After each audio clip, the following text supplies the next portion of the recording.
Well, good morning, good afternoon. Very warm welcome to this UN Food Systems Summit Stocktake side event. My name is Peter Elwin. I'm from Planet Tracker, and we are hosting the event with the participation and collaboration and support of a number of organizations. I'll sort of flag those in a moment. But just wanted to say that this is a virtual side event, which is part of the UN Food Systems Summit stock-taking moment, which is going on at the moment as we speak in Rome. Very important event as part of the UN's focus on food systems.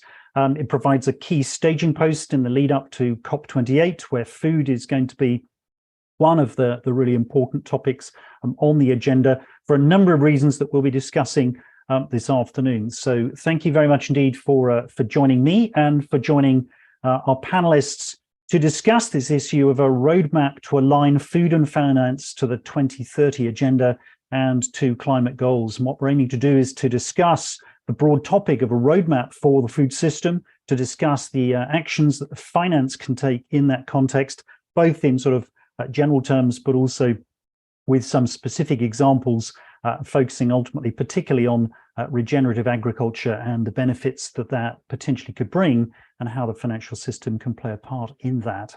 So I'm delighted to be joined by a really sort of fantastic panel of speakers representing a number of organizations that are all very active in the food systems and the finance space. So we've got speakers from FAIR, WBCSD, FOLU and the Rockefeller Foundation. I'll let each of them introduce themselves as they come up to their speaking slots.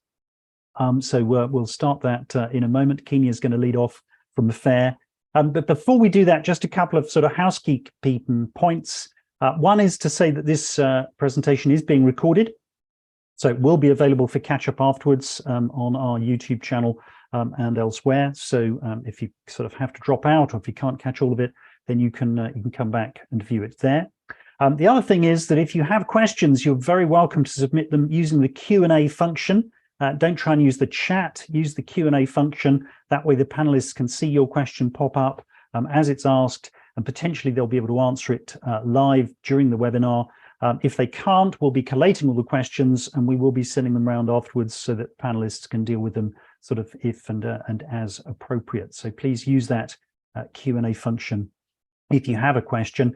We've got, as I say, a number of really sort of knowledgeable panelists with a lot to say. So there's quite a chance we won't get that much time for sort of verbal questions at the end, but if we do, we'll pick up on some of those questions coming in through the Q&A function. So do pop them in there. Okay, well, without further ado, I would like to hand over to Kenya from FAIR to kick off by talking about the overall topic of a roadmap for the agri-food system. Kenya, over to you. Thank you. Perfect. Thank you, Peter. And thank you to all those attending virtually. My name is Kenya Hoffmeyer, and I'm a policy officer at the FAIR Initiative, which is a $70 trillion investor network raising awareness of ESG issues in animal agriculture and the wider food sector. Since last year, we've also been involved in calling for a clearer roadmap for agri-food systems to 2050 to align with 1.5 degrees. Next slide, please.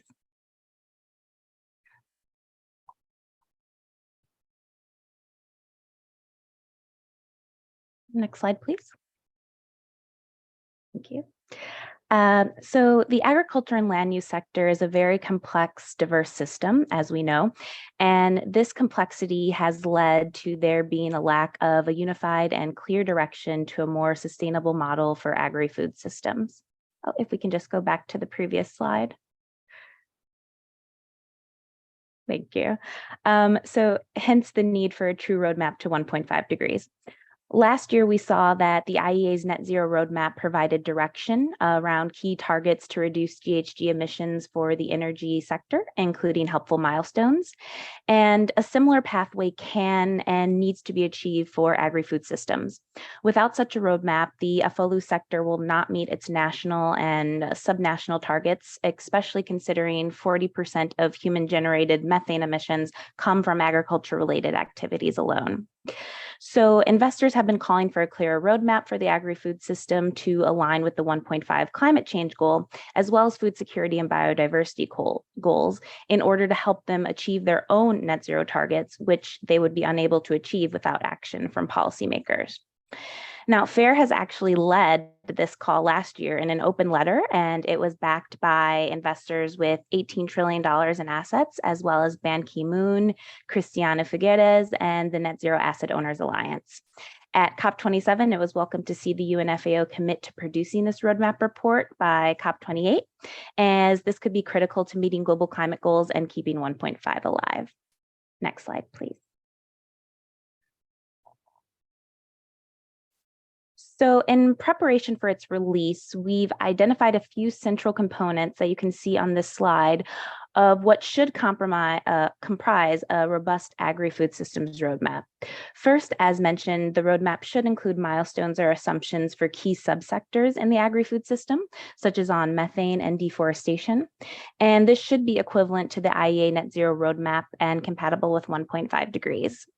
Second, there should be focus on sustainable diets. So as SDG 2 is a core goal for the forthcoming FAO-led roadmap, achieving food and nutrition security goals should include core targets on healthy diets. The IPCC synthesis report also makes explicit mention of the need to shift more towards sustainable plant-rich diets to mitigate climate change, particularly in the global north where we see an overconsumption of meat. Lastly, the roadmap should incorporate protection of biodiversity and ensure nature goals are considered.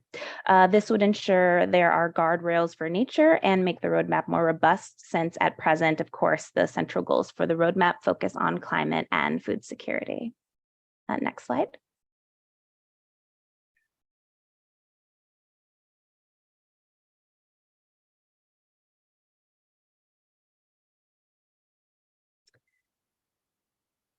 So on this slide, you'll see specifically on milestones that this graph was adapted from the IEA Net Zero report. So here we demonstrated how a similar graphic can be used to identify the milestones needed for an agri-systems roadmap. So current milestones for agri-food systems mainly come from UN pledges. For example, the Global Methane Assessment states that methane emissions should be reduced by 45% by 2030. And at COP26, leaders promised to end and reverse deforestation by 2030. And of course, at COP15 summit, there was the objective set of restoring 30% of global land and sea by 2030. However, not all of these pledges are aligned, and currently no milestones exist for the sector after 2030. So to increase investment and alignment with global climate goals, clear milestones are needed for policymakers and investors so that private institutions know where to invest and divest and are able to accurately reflect climate and policy-based risk within their assessments. Additionally, clear milestones will aid in global policy action by aligning public finance with the necessary goals to transition to a sustainable agri-food system. And the next slide.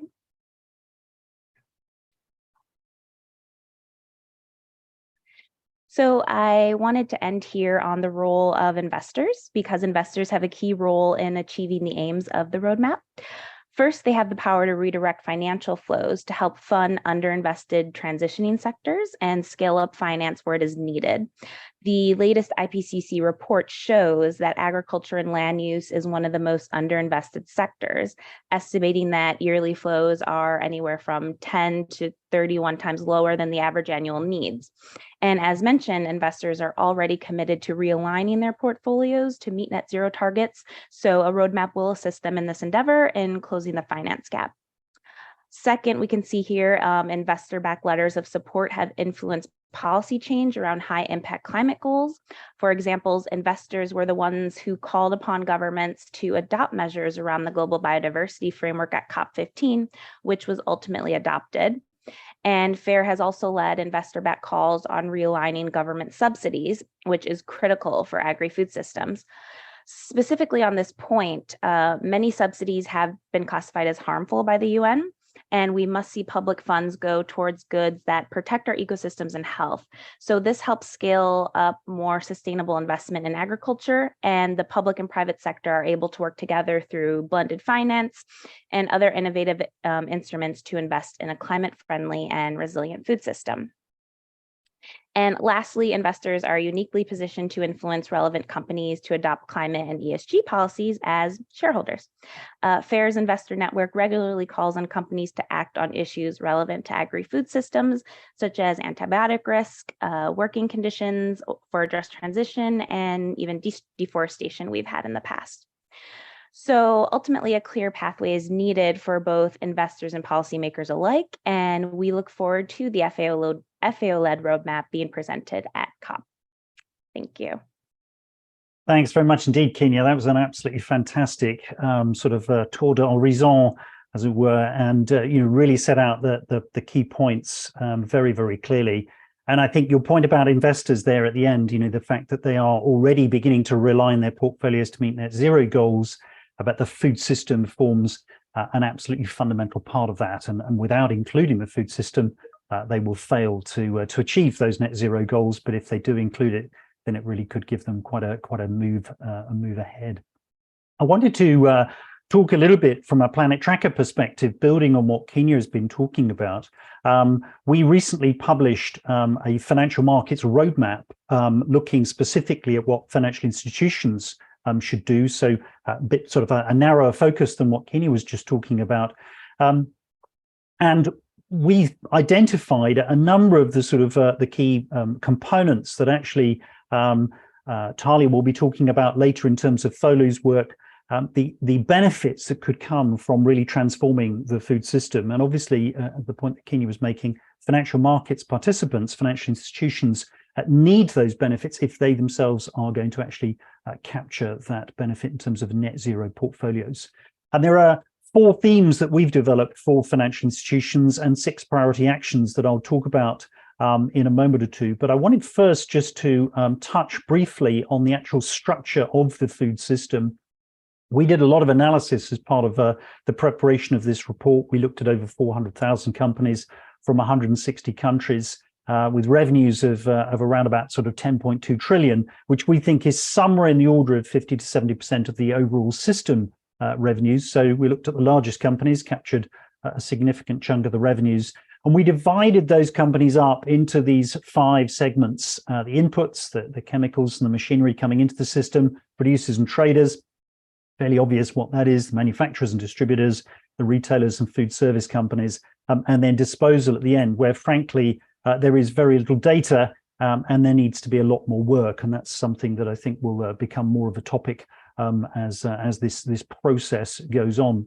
Now, one of the key things that we discovered, perhaps not a great surprise, but it's interesting to see how company disclosures, although they're very poor, a lot of companies are not giving any information at all, but the ones that are, I guess encouragingly, their disclosures do align with the broader macro sort of academic analyses of the food system as a whole. And what you can see on this sort of heat map is that the company reported data and the macro level sort of academic studies both show that the producers have the biggest environmental footprint. No great surprise. It's the farmers, it's the people actually generating the food, whether it be meat, whether it be veg, dairy. They're the ones who are effectively sort of, if you like, doing the harm to the environment, to the climate, to nature. But of course, they're doing it in response to the demand created by companies further downstream. And interestingly, and this is a problem, and it's a problem that Kenya was sort of alluding to, and it's something that we'll talk about sort of in more detail in a moment. There is a mismatch between the finance, where the finance is being provided and where the harms are taking place. So at the moment, a lot of the private market finance, whether it be public equity, whether it be bank lending, is focused on the middle of the food system, the manufacturers and distributors, and not really focused to the same extent on the producers and traders. So we do need to get that linkage between those 2 parts of the supply chain. And of course, we actually need to get the linkage right the way through the supply chain, because it's the retailers and food service companies that are also generating a lot of that demand and therefore the behaviors. And lo and behold, it's the retailers and food service companies that are capturing the majority of the profits in the system. So there's a mismatch between funding and profits and environmental harms. Now, one of the ways that financial institutions can seek to participate in a correction of these problems and in addressing these problems is to join things like the Good Food Finance Network, which actually WBCSD, and Ryan is from that organization, will be talking in a moment or two. They're one of the convening organizations. It's also convened by EAT, the UN Environment Programme and Access to Nutrition Initiative, with the enthusiastic support of a number of organizations, including FAIR, which obviously Kenya was representing just now. So the Good Food Finance Network is a really important part of bringing together the financial system. Now, there are lots and lots of ventures and sort of projects that are going on under this umbrella. You can find out a lot more on the website.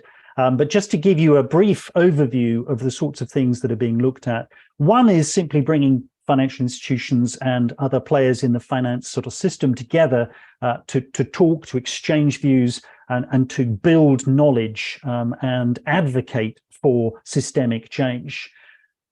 But another couple of key components are also very important. One is a co-investment platform, which is being developed, which will actually help to address this mismatch of funding and environmental harms, finding ways of actually overcoming some of the barriers that Kenya was mentioning in terms of where finance currently is and where it ultimately needs to get to.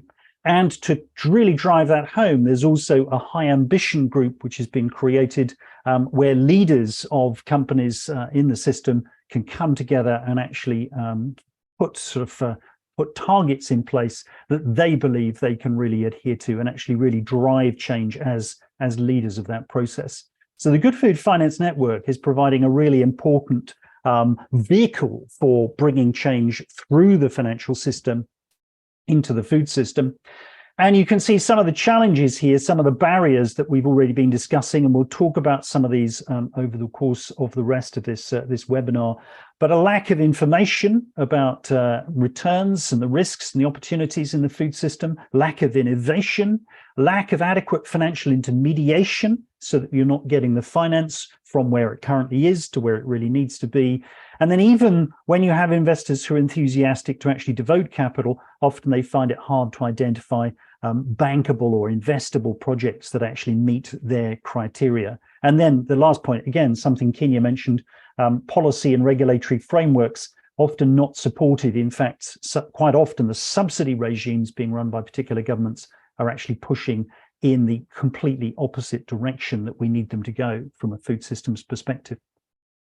Now, our roadmap sort of builds on those broad themes and tries to give financial institutions really sort of, hard, specific things that they can focus on as part of their participation in transforming the food system.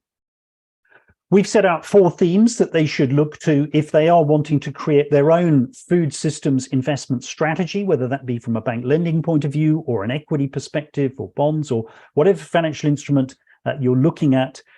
Responsible supply chains needs to be a core part of it. So you need to be asking your investee companies, the companies you're funding, to actually engage with the rest of their supply chains and monitor and take responsibility for them.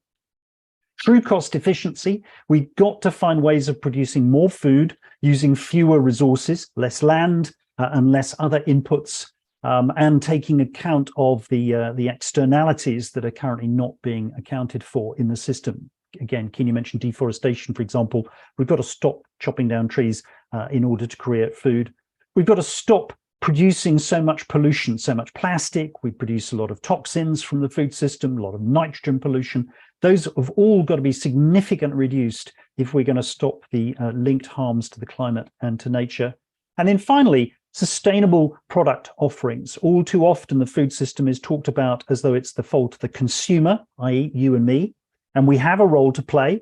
Our choices, again, Kenya mentioned dietary choices, for example. So in the global north, where we have a sort of surfeit of food for many people, the choices we make around our diets is important. But our choices so often are framed by the food system companies. They create the food environment, they shape it for the purposes of their profit and their own business motives. And that leaves us consumers relatively powerless in the face of that sort of heavy marketing push. So we want food system companies to take responsibility for that. And remember, that's where a lot of the capital is being invested. So financial institutions have a very, very big role and a big responsibility to play in terms of persuading those food companies to reshape food environments. Now, some financial institutions say to us, okay, well, look, that's very long term. That's quite a big project. Are there specific things that we can be doing right now in order to start this process? And the answer is yes. We've picked on 6. We could have picked 5. We certainly could have picked 7, trying to keep it manageable, but also trying to make sure these are genuinely impactful, and particularly that they have quite a strong climate benefit in the near term. Again, going back to Kenya's point about financial institutions wanting to align their net zero portfolio sort of approaches with what's going on in the food system. Traceable supply chains, action number 1, halving food loss and waste. That's a bit of a no-brainer. Stopping deforestation. If we just stop deforestation, we would have a massive beneficial effect on the climate and obviously on nature as well. Cutting methane emissions, again, very, very heavy climate warming greenhouse gas. If we cut greenhouse gases, cut methane emissions, that will have a massive benefit. And then on the investment side, on the sort of like a positive side, looking to facilitate that dietary shift, part of that is going to come from making agricultural systems regenerative. So they actually increase the health of the soil and the planet rather than depleting resources. And then finally, investing in alternative protein production methods and technologies, and actually alternative proteins themselves as a way of helping to produce more protein using fewer resources. So those are all immediate actions that financial institutions can take in their current portfolios that will have a massive difference. I need to stop at that point and hand over to Ryan, who is going to talk about a specific project being run by WBCSD, which is Banking for Impact on Climate in Agriculture. So Ryan, thank you. I'll hand over to you. Yeah, thank you, Peter. Really appreciate the chance to be a part of this panel. So I'm Ryan Wisnant. I'm Director of Land Use Finance with WBCSD. I look after a portfolio of work within WBCSD, working with financial institutions and banks and investors specifically. So next slide. If you're not familiar with WBCSD, we are a global CEO-led network of more than 200 leading sustainable businesses, really engaged at the CEO level and working across really all sectors, all geographies. And specific to this conversation, we know that business plays a hugely important role in transforming the food system. And WBCSD is doing work with companies across the food and ag value chain on a number of action areas and solutions to achieve goals around climate and nature and equitable livelihoods and healthy and sustainable diets. So as Peter said, I'd like to share about one specific area of business, and that's the banking sector, which, as we know, finances both ag and food companies and also the farmers that are producing the food that the companies are sourcing. And they really have a critical role to play in transforming the system. And this is happening across industry sectors. Many banks have already signed on to something that you are probably all familiar with, the Net Zero Banking Alliance, and committed to setting emissions targets for high emitting sectors, including agriculture. So, we know that the ag sector represents about a quarter of global GHG emissions, and banks are finding that they're seeing increasing stakeholder pressure from investors and regulators, not only to set targets and disclose, but also to start to manage against and reduce finance GHG emissions for those targets. But they're running up against challenges in terms of data gaps and complexity in calculating those targets for the decarbonization pathways for the ag sector. And that's largely due to just a lack of common methodology within the ag sector. There's really no consistent approach for finance to understand and manage these emissions in ag portfolios. Next slide. So Banking for Impact was brought together back in 2021 as a solution, as a coalition and really an accelerator for banks to understand and address their material climate risks in their portfolios. So it's a chance for banks to work with experts and technical partners to together develop methods and tools, guidance and data solutions, and all of those to help them assess and manage alignment of their ag portfolios with net zero to meet their goals. So it's a chance for banks to work in really a leadership role to address these net zero commitments that many of them have made alongside these experts and other leading banks. as a way to really enhance their engagement around more robust and credible and consistent methodologies for this, and doing it in a pre-competitive space so that there's the opportunity to share insights and resources so they can co-develop this kind of guidance. So really, there's kind of 4 overriding principles within Banking for Impact. One is bringing together these banks and experts around things like carbon financial accounting and expertise in sustainable agriculture. Second is really having a view across the whole value chain, but also doing some more specific deep dive guidance on commodities. Everything that Banking for Impact is doing is really set up to be aligned with both science-based targets, and we're working closely with both the FLAG team and the finance sector team, and then also the work of PCAF, which is one of our partners around carbon accounting for financials. And then everything really is going to be endorsed by the Net Zero Banking Alliance. And in a sense, the Banking for Impact is functioning as somewhat of a working group to help put this guidance together that can help to inform other members of NISBA. Next slide. So you can see here a quick snapshot of our members, large global banks, pretty diverse geographies that they're working in, and pretty broad agricultural portfolios. And then we have our partners, UNFFI, of course, because that's where NISBA lives. We have EDF bringing expertise both on the sustainable agriculture and finance side, and then PCAF around carbon accounting financials. The main report that we released at the end of last year provides some introductory guidance on net zero target setting for farm-based ag emissions. So there's a few key topics that were covered. First, helping banks to think about how to define scope, which in the guidance we really talk about, and Peter mentioned this, but really a focus on the farm level for understanding ag emissions targets, and including the upstream scope 3 emissions where practical. Second is selecting scenarios and determining the target types. And so the guidance really talks about capturing as much geographic and subsector granularity as possible to enable decision-making that can really help inform emissions reductions. And there is some flexibility in choosing either absolute or intensity-based targets, but there are trade-offs, and banks are encouraged to, if possible, set additional subsector targets.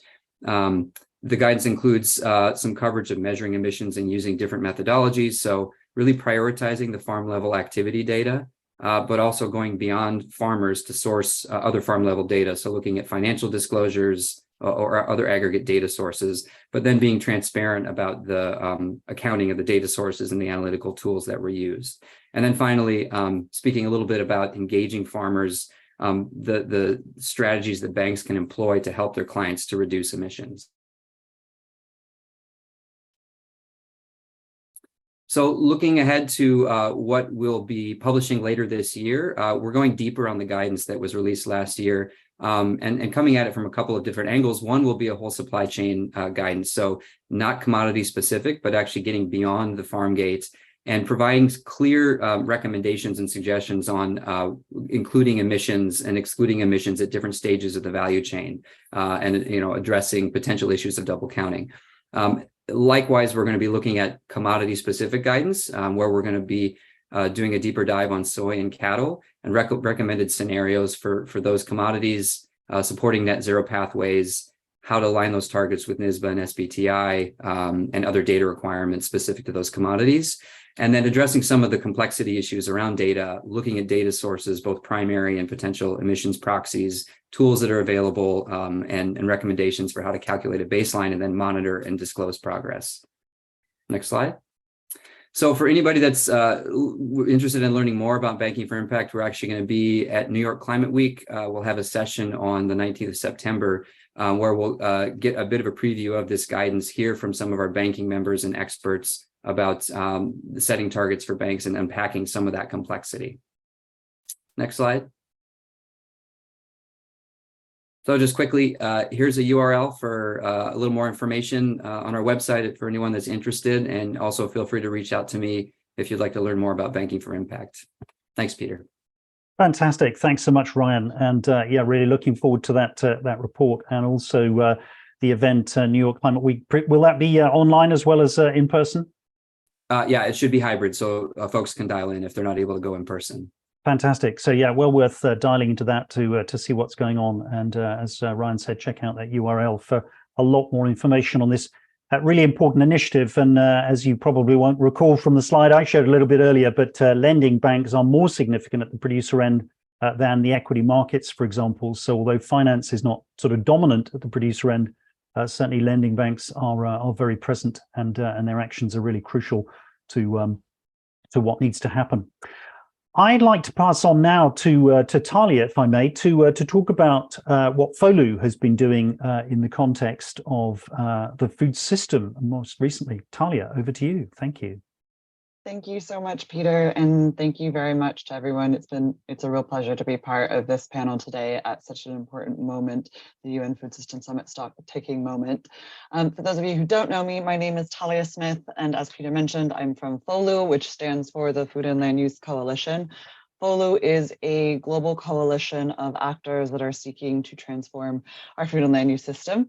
We were set up in 2017, and we comprise a series of global partners, including some of my colleagues on this call, WBCSD, EAT, Sustainable Development Solutions Network, and many others as well. We also have a series of country platforms that try to also take some of the global themes around how do we finance a food system transformation and really apply that in a very specific national and in some cases subnational context. I'm here to talk a little bit more about, from a global perspective, what the food and land use system transformation looks like and what are the kind of key solutions that need to be part of a roadmap. And as I was preparing for this panel, I was really reflecting a lot. We've been doing a lot of this work, as I mentioned, since 2017. But this is probably one of my last speaking engagements for a little while as I head out on maternity leave in the next month. And so I was thinking to myself, okay, roadmap to 2030. I'm going to be giving birth this year to my firstborn, a son. I'm very, very fortunate to be having a child, and it's 2023 now. And what will the world look like in 2030 when he's about 7 years old? And again, what will the world look like and need to look like in 2050 when he's about 27? So I'm really kind of coming at this from quite an emotional point of view, which is what is the better future that I want to create for my son? Next slide, please.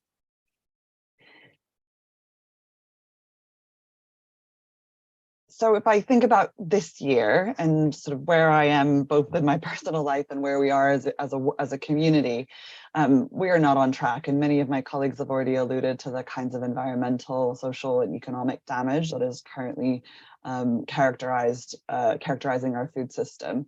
But one way of thinking about this is the hidden costs of our food and land use system. At the moment, they're about $12 trillion US. This analysis was actually done a couple of years ago, but I think the numbers, unfortunately, have probably gotten worse, not better. And this is far beyond where the current market value of our food system is today. And if we think about our climate goals, our biodiversity goals, as well as our social, environmental, and economic goals, this is just not putting us on a pathway or a roadmap to delivering the SDGs or the Paris Agreement. Next slide, please.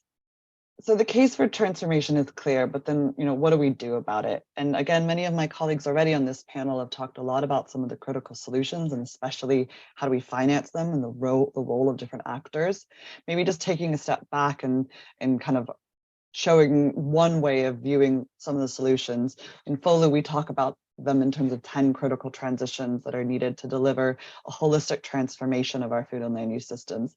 That's critical for a climate goal. And so, to deliver a 1.5 degree world, but also for our biodiversity goals, our wider set of sustainable development goals, health and nutrition, as well as sort of economic prosperity. This starts off with the need to shift towards healthier and more sustainable diets. And this is at the top of the pyramid, not because it's the first thing we need to do. We need to do all 10 of these things and we need to do them in tandem.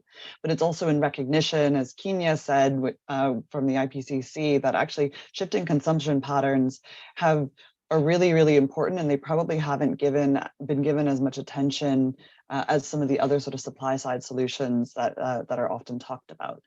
The second sort of rung is around implementing nature-based solutions, and this includes the need to invest in more productive and regenerative agriculture, as well as the need to protect and restore nature. Peter talked a lot about just how important it is to halt and reverse biodiversity loss through halting deforestation and land conversion. We also can't forget about the need to invest in healthier and more productive oceans, which are also a really important source of food. The third rung is enabling a wider choice, a wider source of supply and of food and different, and reducing the inefficiencies of our food and land use system. So this includes reducing food loss and waste, as well as encouraging more local loops and linkages of more localized markets. And the third, and not the final, but the real foundation, the pillar upon which our food system must sit, is the need to create opportunity for all. And this includes the investments that are needed to encourage and build stronger rural livelihoods, as well as the need to sort of seize the digital revolution and the kind of future technologies that are needed to be brought about by 2030 and by 2050. All of this in economic terms is possible, and is also possible to reduce the kind of hidden costs I showed on the previous slide. And in addition, there's also a business opportunity. So by our estimate, this could deliver $4.5 trillion of opportunities for businesses by 2030. And that should be, of course, there are barriers to implementation. And again, Peter and Ryan talked about some of these that especially are needed in terms of financing some of these solutions, but shouldn't be underestimated that there is a future economy that can create some of these economic opportunities. Next slide, please.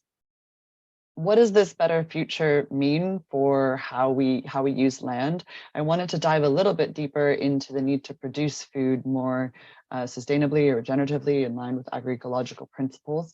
By FOLU's modeling, these kinds of shifts could free up 1.5 billion hectares of land, restoring them back to nature.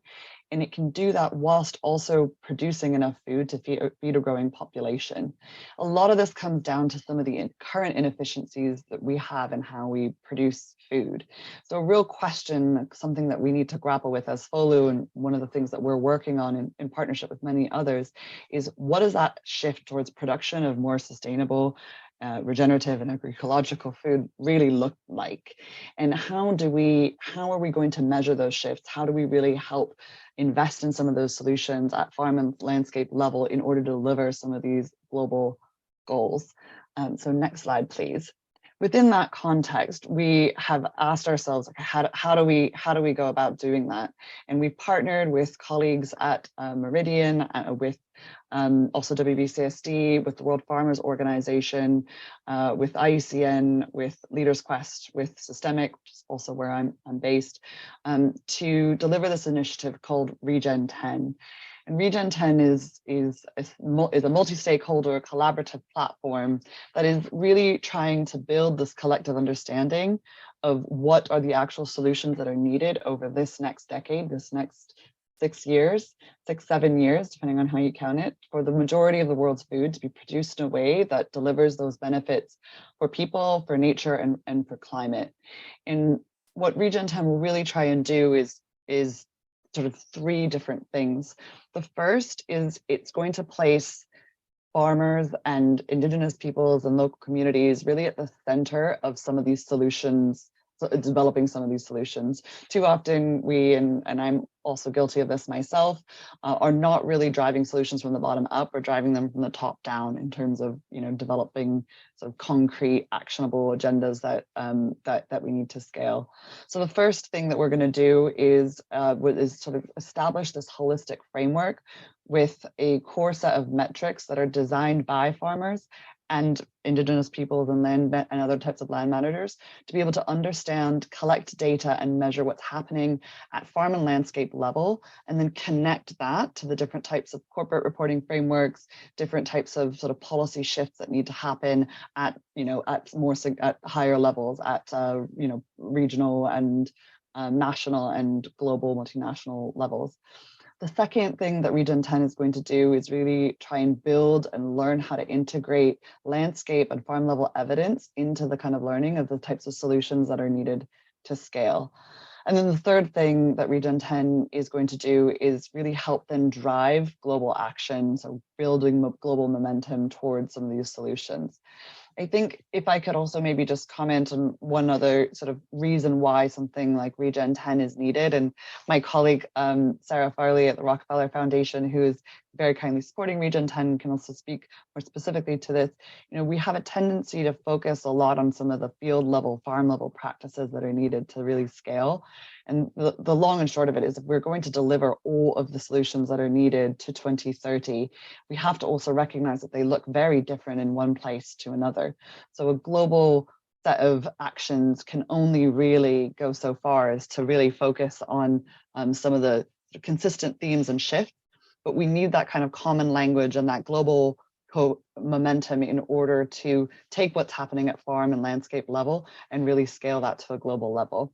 So I hope that leaves you on a message of hope that our hidden costs are not insurmountable, that the solutions are there, and by connecting what's happening at farm and local level through to global action, the global communities such as these, that we can deliver a better future for my son and for your families. Thank you so much, Peter. Back to you.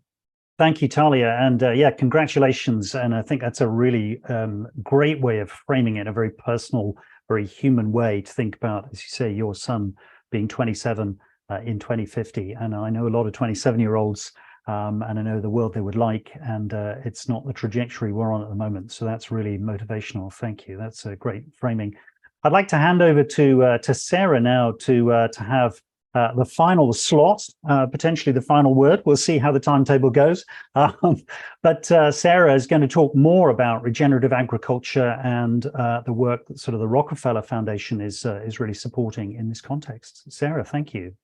Brilliant. Thank you, Peter. And thank you, Talia, for setting this up so perfectly. I think we're sort of, and Ryan as well, really in harmony here. So next slide, just a quick single slide of context. It's an important reminder that when we talk about our food production systems, what we're really talking about is where we stand right now in terms of our contribution to the transgression of the planetary boundaries.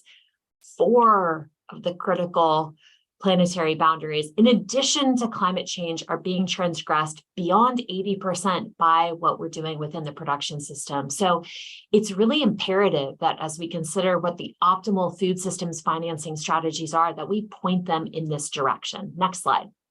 So I think an important piece of setting up a conversation that's meaningful on regenerative is actually to pause with a definition, else we will all leave this webinar with a very different interpretation. And I want to say that the difference in interpretation is, I think, keeping us apart, even as there's so much thirst to find unity.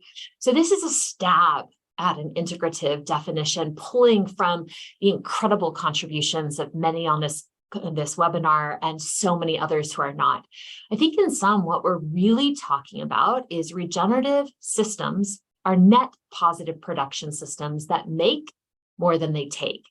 They're based in principles. We have so many efforts, and Folu was leading the charge through Regen 10 to actually quantify and analyze a host, over 115 distinct regenerative principles, but they have some commonalities that you can see here.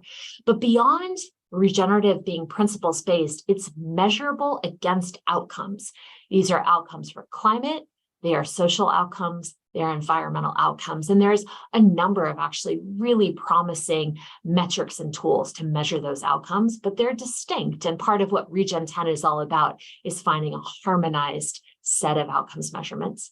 And then the application of Regen is supported through a distinct array of practices that really vary landscape to landscape. And we need to cherish, respect, and recognize that differentiation. Next slide. So when we then put all that together for Rockefeller, what we're really trying to make clear here is that regenerative practices exist along this spectrum from shallow to deep. And as fair, one of our partners here on the webinar has noted, over 60% of food companies are making this commitment. And I was so excited to see, within Peter and the Planet Trackers report, regenerative production being called out as a specific solution and as a way to get to this true cost efficiency. But we will not get to the full suite of true cost unless we're talking about deep regenerative, where we are optimizing for climate, water, biodiversity, and most critically, the sociocultural outcomes of regenerative, livelihoods, equity, etc. That is in stark contrast to what we could call shallow regenerative, where we have a very kind of narrow focus on GHGs and soil health. Super important, still a massive step forward beyond yields only at all cost, but it is not either reaping the benefits that we're observing from regenerative, nor is it bringing people and planet into the same frame. Next slide, please. Okay, so why regen then? It's the GHG wins. It is the estimated pretty tremendous job creation. You'll see the WEF statistic here, 60 million jobs estimated if we do a wholesale transition to regenerative by 2030. It's the improved farmer incomes. We're still bringing in what I would call early evidence, but we are seeing significant farmer income gains. And why now? It's because of these planetary drivers. It's because the early evidence is showing the ability to move these multiple dials at once, the GHGs, the water, the biodiversity, and the profitability for farmers. Next slide, please. Great. So I'm going to not go too deeply here because we're really here to have a finance conversation, but I think part of what has held back larger investments in regenerative is the question of, well, what of the evidence? It's still so early. What do we really know? And I think there's two things to recognize there. One, that question requires us to consider different knowledge types. It is true with the domination of our conventional industrialized food system, we have disproportionately focused on a certain kind of knowledge organized around that dominant system. So this is a less research system, and we just need to recognize that and really throw serious research investment dollars at regenerative and agroecological approaches. But also, we need to recognize the data that's coming out. This report was just released actually earlier last week. It's 600,000 farmers were involved, 60,000 farmers were involved in this study. You can see some of the results here: 2x higher crop diversity, 11% average yield increase, etc. Next slide. All right, so what I was asked to do for my remarks is still give you really a portrait then of how philanthropy like the Rockefeller Foundation with what is known, what is not known, and given this thirst for collaboration and this desire to drive financing toward food systems transformation, what is our playbook? What are we doing? And I think before I walk you through our three levers, I just want to say we're still learning. We are coming at this with humility and recognizing there's so many partners that we need to spend more time with. And as we're learning, we want to show support in these three areas. So to begin, Talia gave you, next slide, please. She gave you a really nice introduction to Regen 10. So I have a description here of what Regen 10, and really Talia ticked all the boxes, but this is an effort, one, to try to enable peer-to-peer connection between landscape stewards and farmers. Landscape stewards include farmers. Let's get those knowledge flows going. Let's build the evidence base. Let's bring together the creators, the designers, and the users of many of the existing measurement frameworks on Regen, and jointly, let's try to construct a harmonized measurement tool that can be used by corporates, by investors, and critically by farmers and landscape stewards. In this, I'm so excited WBCSD is here. Let's also support those corporates that are making these commitments. Not so much the shallow commitments, but the deeper commitments that can stand on this Regen 10 harmonized measurement framework. Next slide. So in addition to Regen 10, we also recognize as philanthropy that the transition to regenerative is way too big, way too audacious to be appropriate for a single foundation to say, we've got this, it's covered, we will enable this. No way. We have to do this through the prism of radical collaboration. Funders are not good at collaborating with each other. And so what we're doing is saying, look, we've got to do this jointly. We've got now 14 philanthropies, and the number is actually growing quickly beyond that, who are saying, let's collectively assess the system, the barriers holding in place the conventional industrial system that is making the transition to regenerative difficult. Let's build out a shared theory of transformation. This will come. We'll be delivering that at COP. And from that, let's inform a number of prototype acceleration facility design options. There won't be one, there may be many. And from there, working with farmers, with landscape stewards, let's really drive large, significant funding flows in this area. Next slide. And the third, I'll just say, I think for all investors to find more comfort in this space, this includes philanthropy, bilateral, multilateral donors, we do need to continue advancing the science and the other knowledge types, the other evidence types to show what's really possible in regenerative. There's some really important scientific questions that haven't been answered, like what's the slope of the curve in a particular foodscape, a particular agroecological zone with a particular market orientation. Are there trade-offs in those early years? What is the gap to maintain and then exceed previous production and other considerations? So we really do need to advance this. For Rockefeller, we're making very significant, we're at 20 different initiatives right now to build this, including the largest field-to-field comparative research study ever undertaken on regenerative, which is in the United States through the 1,000 Farms Initiative. So excited to be here, so honored to be a part of this critical discussion and a part of really this movement to use regenerative agricultural production as a critical lever for the food climate nexus. Back to you, Peter. Thanks so much indeed, Sarah. That was amazing, and I love that definition of regenerative, to make more than you take. Absolutely fantastic to have a system that is actually creating more than you sort of start with, and that seems to me to be the absolute beauty of the food system and of regenerative agriculture. That unlike almost any other system in the economy, you can actually end up with more than you started with, which is sort of alchemy, I think, in any other situation. But here we have nature doing it for us. If only we will sort of work with it rather than against it. So that's a real call to action. We have a few minutes left, so if I can ask all the panelists to come off to sort of bring their videos back on. I will get rid of the slides, and just one question really to finish with. There are a number of questions in the Q&A, and certainly I can see a number of them would sort of be ones that I would have answered, but I was spending so much time listening to everybody else and facilitating. I'm afraid I didn't get to your question, so apologies to those of you who did ask, but I will do afterwards, and we'll circulate them around. But there was one question really I just wanted to finish off with, and perhaps if we can go around in the order that we spoke. So Kenya, I'll come to you first. And that really is, what is the one thing between now and the end of 2024? I mean, Tali was talking about sort of 2030, and we were talking about a roadmap to 2050. But let's really think about, what is one of the key things that we should be kicking off with and achieving over the next 18 months? What is the one thing you want to see happen between now and the end of 2024 with respect to transforming the food system? So short answers from everybody, but Kenya, what would you put on that list? Oh, and you need to unmute. Thank you. Yes, well, as I mentioned in my slides, I think I'm very much looking forward to the release of an agri-food systems roadmap with robust milestones.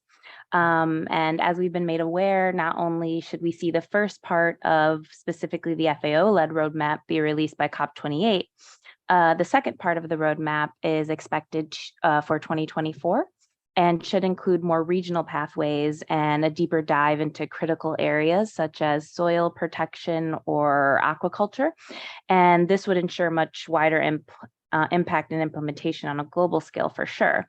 So I do see this as potentially very transformative for global food systems and something to look forward to. Fantastic. Thank you very much. Ryan, how about you? Yeah, I think for me, building on what I shared specific to the banking sector, I would really like to see, building on the commitments made by banks and other financial institutions at COP27, more financial institutions setting both ambitious but also achievable net zero targets for their ag and food portfolios. But more than that, really like to see the banks not just setting the targets, but also feeling empowered to have meaningful conversations up and down the value chain, from farmers all the way up to the retailers, on how to cost effectively and impactfully manage progress against those targets. And we hope that the guidance we're coming out with can be a sort of helpful how-to to move us towards that in 2024. And I think the roadmap that we're talking about more broadly in this conversation would really go a long way towards that. Fantastic. Thank you. Talia, just before you go off on maternity leave. By the time I'm back, it's all I was going going to say, so sorted. you'll be able to just come back and see what's happened. Yeah, it'll be easy. You guys can do all the hard work. No, in all seriousness, I think one thing in really kind of building, Ryan, on your comments, I think the one thing that I would like to see is we've started to see the penny drop moment in the climate space, that acting on climate is not a nice to have, it's actually core business strategy, it's part of core investment strategy, it's part of core risk. We're starting to see that in the nature space. And for those, I think many of those on this call, the connection is really clear to how that links to food systems and food systems outcomes. But I haven't yet seen that penny drop moment for some of the actors outside of this call. So what I would really love to see is, kind of echoing Ryan, like greater commitment to both the current processes and science-based targets and different types of investor roadmaps, as well as some of the initiatives on this line, Regen 10. But I also would love to see that really being demonstrated sort of core to business strategy or core to different investment strategies, to kind of have that same recognition that the risks of inaction are just are so vast that we just can't, we have to act now. Thanks, Peter. Fantastic, thank you. And Sarah. I love that, Talia, the like inescapable motive for action is just brilliant. I mean, I think by 2024, if we haven't created the truly even playing field required for farmers and landscape stewards to really feel that their voices are centered in this agenda, we are not going to seize its potential. For too long, these agendas feel kind of hoisted upon farmers. People don't want to be farmers anymore. And that's a problem if we want to feed a planet of 10 billion people. So I think by 2024, we need to have the spaces that feel energizing, equitable, and really, really creative and constructive, that advance the definitions, the principles, the shared principles, and yes, the outcomes measurements that then unlock the financing and the momentum really need to make a kind of transition of 50% of agricultural production feasible as quickly as 2030. Thank you. Yes, this has produced an amazing picture in my mind of what would it be like if hedge fund managers actually wanted to become farmers, because that was so much more exciting. That's the reach goal, Peter. That's the reach goal. Exactly. Yeah. Goal, yeah. We'll look for that. So maybe I'll leave that as my ambition for the end of 2024. No more hedge fund managers. They're all managing hedges. It's easier to count. Yeah. Great. Well, look, thank you so much, everybody. It's been an absolutely fantastic sort of session. Great to hear all your thoughts on a huge amount of information there. So to everybody who's dialed in, we will be making the recording available, and you'll get to see the presentations all over again. If you do want copies of the slides, then please get in touch with information at Planet Tracker, and we can send them across or pop your details into the Q&A, and we'll make the slides available to you. But it just remains to me to say thank you so much to Kenya, to Ryan, to Talia, and to Sarah for your fantastic contributions. And the very best of luck, Talia. And we look forward to sort of hearing about more Smiths in the future. There can't be too many. So thank you all very much indeed. And thanks to everybody who dialed in. Take care. Bye-bye.